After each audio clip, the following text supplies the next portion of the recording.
If you want to discover how to stand out from the crowd, make a bigger impact, and grow your business all at the same time, then you need two things. First, you need to be using one of the oldest, most proven, and also most profitable marketing strategies of all time, content marketing. This one, it's not up for debate. So if for some strange reason you're not convinced that you need to create or share anything, and are committed to staying quiet, hiding under a rock, and never telling anyone about what you do, or who you help, or why it's important, then you're probably better off just to give up now. Ow. Sounds harsh, I know, but it's the truth. So that's the first thing. But the second thing is you really need to understand how content marketing works, and then you need a strategy and a system to apply it in your business. Now, as obvious as this next statement is gonna sound, it still needs to be said. So here goes. One of the most important parts of your content marketing strategy is, wait for it, the content. I know, I'm pretty deep, but wait, it gets better. Because the other most important part of your content marketing strategy is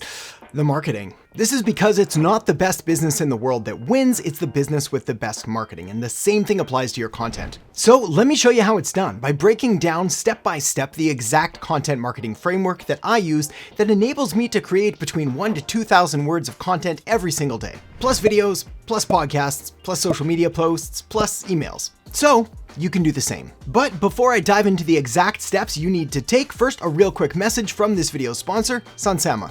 If you've ever found yourself saying, I'm just too busy, or there's just too much to get done, then Sunsama can help. It's the daily planner for busy professionals, and it helps you organize everything you need to do today in one place, including all of your tasks and your meetings and your emails, you name it. It helps you prioritize your day and set reasonable goals by pulling in your tasks and syncing up your calendar and seeing what the rest of your team is up to. And then it helps you to set those reasonable goals for what you want to accomplish each day. And if you happen to overestimate just how much you can realistically get done, no worries, because the tasks you don't get to today automatically roll over to tomorrow. This way, nothing gets missed, and you stay on top of everything just like the boss you are. So make sure to check out Sunsama after this video by clicking the link in the descriptions below this video to sign up for a free trial today. Okay, now let me share my system with you and the real secret behind I'm able to create between 1,000 to 2,000 words of content and videos and podcasts and courses and trainings and programs and all of that other stuff. Now this system isn't just something that I came up with in the shower one morning, but rather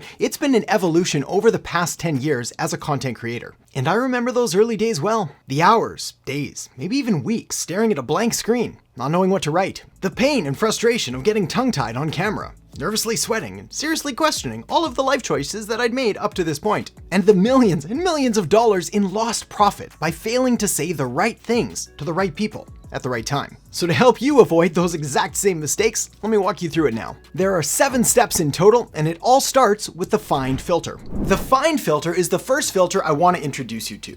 A filter acts as a way to quickly evaluate information and decide A, whether it's useful or not, and if so, then B, how to structure or group or arrange the information. For example, for this piece of content right here, I needed to have a mental filter in place so that when I came across another piece of content or an idea or even had a conversation with someone, I would know A, whether that piece of information was relevant or not, and if so, then B, how I was going to present it.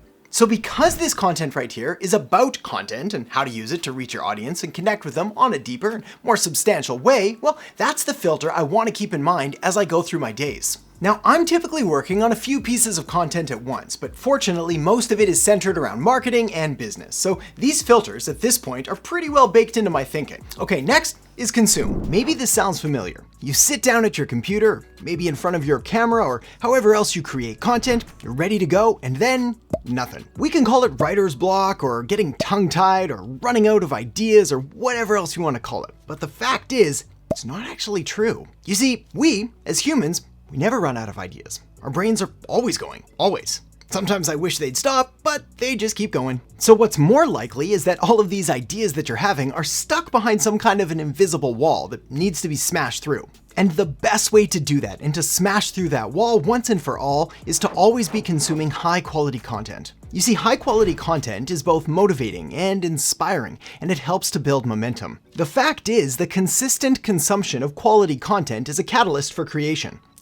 That sounded like a Dr. Seuss rhyme. As the old saying goes, garbage in, garbage out, well, the opposite is also true. Good stuff in equals good stuff out. This is why my daily routine for the past 10 years has been and continues to be reading an absurdly high volume of books and blogs and articles, listening to podcasts, watching videos, going through courses and trainings and programs, and speaking to friends and colleagues and mentors and coaches and other consultants. Now, admittedly, this is what I do for a living, and it's also something that I completely love. So I've got no problem dedicating hours and hours every single day to this art and to this craft. But if you'd like a bit of a shortcut and a way to save hours each week off of this study, then I highly recommend checking out Marketing Insiders, which is my premium email newsletter. You can check it out by visiting the link in the descriptions below or by visiting joinmarketinginsiders.com. So once you've got your powerful content sources ready to consume, well, it's time to move on to the next filter, which is the focus filter. The focus filter is about taking all of the good stuff you've just consumed and then focusing it down to only what's most important or relevant right now. You see, the problem is, once you have a solid source of quality information and you get good at coming up with ideas and content to talk about, well, you end up with another problem, which is surprisingly the exact opposite problem, and that is having too many ideas. For example, using this piece of content right here again, there are hundreds of things I could talk about. From how to optimize the content for search engines, how to design it using typography and different layouts. I could talk about color psychology and how to use images to take advantage of the picture superiority effect, which is basically just saying that a picture really does tell 1,000 words, and dozens of other ideas that are popping in my mind even as I say this now. But that's too much. So you need a filter, a single theme, idea, or topic to base your content around, and then save the rest of your ideas for later. Then once you have your content idea in place, well, it's time to move on to the next step, which is to create. Now, the disappointing secret to creating content is that there is no secret. Ouch. It's just a matter of sitting down and getting to work, or standing up if you got one of those fancy pants standing desks. And if you haven't read the book, The War of Art by Steven Pressfield, well, now is as good a time as any. It's a powerful little book about the force that he names resistance, which is all about stopping you from doing what you need to do. No, not just procrastination, but the forces behind procrastination. Resistance is that little voice inside your head that says you're not good enough, or strong enough, or motivated enough to do the work that you truly need to do. It essentially exists to keep you safe, but it does so by preventing you from doing what you need to do and accomplishing what you know you really want to accomplish. It's powerful, and I reread it at least once a year, so I'll make sure to link it up down in the descriptions below. Okay, so you've created. Now it's time to move on to the next step, which is the edit filter. It's rare to create something amazing on your first try. Maybe even impossible, at least if you're doing it right. What I mean by that is that your first draft is all about getting things out of your head, and often, if not always, that should happen violently, without too much effort or thought. Just put pen to paper, or fingers to keyboard, or face to camera, and then go. Then, once it's out, it's time to give it a little bit of time to breathe, and maybe sleep on it. Come back to it later with a renewed sense of clarity and energy. It's here that you can start to edit and clean things up and make sure that the message that you're delivering is actually the one that you intended to in the first place. Now, a fun fact about editing. At least when it comes to creating any kind of online content, all of those old grammar rules that you learned about in school, well, anything that gets in the way of you creating content in a more casual and conversational way can get safely thrown out the window. Now, of course, you do want to make sure that what you're saying actually makes sense and probably adhere to the basic rules of using the right forms of the words there, and there. But those are simple fixes, and most online grammar and spell checking tools are going to pick these up for you anyway. So once you've had a chance to clean things up just a little bit, well, it's time to move on to the next step, which is to publish. Now, the publish step is the simplest, but also the hardest one of all. This is because the best piece of content in the world doesn't do anybody any good, not your audience and not you, if it just sits there on your hard drive, unpublished, unseen. This is why you need to publish your work, or put another way, you need to post your work. This is because we're not talking about publishing in the traditional sense of the word, like you think of when you think of traditionally publishing a book, but rather what you're doing here is simply posting or sharing your content and letting it free, like a little bird flying home. So create, then publish, then create again. Now, I appreciate it's scary at first to put yourself out there, share your thoughts with the world, maybe even make yourself look silly by setting a little bird free. After all, we've been conditioned to sit down, to shut up, and to not draw any unnecessary attention to ourselves. But the reality is, attention is necessary, especially if there's something that you want or need to share. So hit publish, and then let's move on to the next stage, which is to update. Now, the update stage is optional, but also incredibly important to talk about because it addresses one of the most frustrating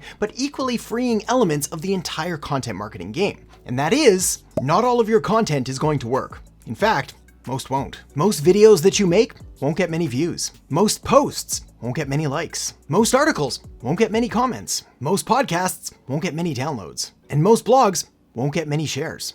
But my friend, some will. And it's the ones that do that you really need to double down on, capitalizing on whatever it was that brought Lady Luck right to your doorstep. Whether it's a good organic SEO ranking, which is an opportunity to update your blog post to make it even better, a YouTube video that gets fast traction, which is your chance to create more videos around that same topic, or a social media post that drives more traffic than usual, which is a sign that something is trending and you need to see if you can dig in deeper in order to do it again. Of course, once all of this is done, you still need to market and promote your content, which is why the next thing you're going to want to do is check out the video I've got linked up right here on 15 social media marketing trends that'll really help give your content that extra push. So make sure to check it out now, and I'll see you in the next video. Well, my friend, let me assure you, social media is definitely not dead. It's not going anywhere anytime soon. And while I do have my own predictions on the future